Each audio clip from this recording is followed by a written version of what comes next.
फरवरी के जल्जलों ने तुर्की में हजारों रिहायशी इमारतों को मलबे के ढेर में तब्दील कर दिया। बहुत से लोग इसका इल्जाम नाकिस तामीर पर लगाते हैं। इस्तांबुल आबादी के लिहाज से यूरोप का सबसे बड़ा शहर है, जहां 1,50,00,000 से ज्यादा लोग रहते हैं और ये जल्जलों की जद में है। इसके मेयर अकरम इमाम ओगलू ने खबरदार किया है कि शहर को एक गैर मामूली खतरे का सामना है। Depremin ne zaman olacağını bilmiyoruz. हम नहीं जानते कि जल्जला कब आएगा, लेकिन अपने लोगों को ऐसी इमारतों में रहने देना जहां खुदा न खास्ता उनकी जान को खतरा हो, जानबूझकर इन्हें मौत के मुंह में धकेलना है। मकामी बल्दिया की वेबसाइट के जरिए शहरी अपनी इमारतों को चेक कराने की दरख्वास्त कर सकते हैं। इस इमारत की तामीर नाकिस होने के बायस इसे मुनहदम किया जा रहा है, जबकि दीगर को मजबूत बनाया जा रहा है, जिसके लिए इंतजामिया रिहायशियों को ग्रांट्स और सस्ते कर्जों की पेशकश कर रही है।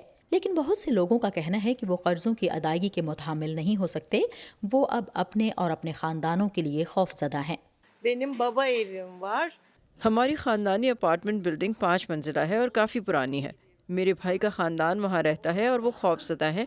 उनकी वाहिद तसल्ली ये है कि वो ऊपर की मंजिल में रहते हैं और अगर इमारत गिर जाती है तो उन्हें उम्मीद है कि वो ज़िंदा बच जाएंगे। इस्तांबुल मुल्क में एक अशे पर मुहित तामीराती उरूज का मरकज़ रहा है।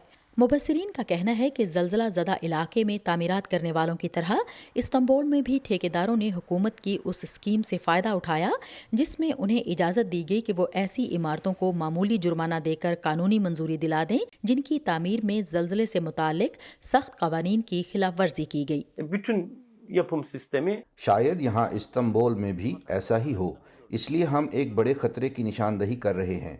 तामीरात से मुतल्लिक इस्तिस्ना ने एक बहुत बड़ा मसला पैदा किया है। ये सारे मसाइल की जड़ है।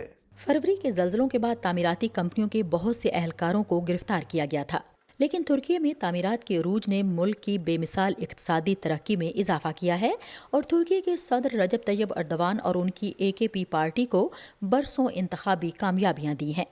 Laws and regulations notwithstanding, कवायद व ज़वाबित के बावजूद ये इस हुकूमत की गैर वाज़े पॉलिसी है कि हर मुरब्बा इन ज़मीन को इस्तेमाल किया जाए। इसकी वजह नंबर 1 रिहायशी या तजारती अमलाक की तोसी के लिए और नंबर 2 घर बनाने वालों और तामीराती कंपनियों के हमेशा तरक्की करते एक ग्रुप का पेट भरने के लिए, ताकि वो जवाब में AKP और उर्दवान की इंतखाबी मुहिमों की माली मुआवनत कर सकें। अब सबसे बड़ी तरजीह गैर महफूज इमारतों के खतरे से निमटना है और इस्तांबुल के मेयर ने खबरदार किया है कि जब अगला जल्जला आएगा तो 90,000 इमारतों के गिरने का खतरा है।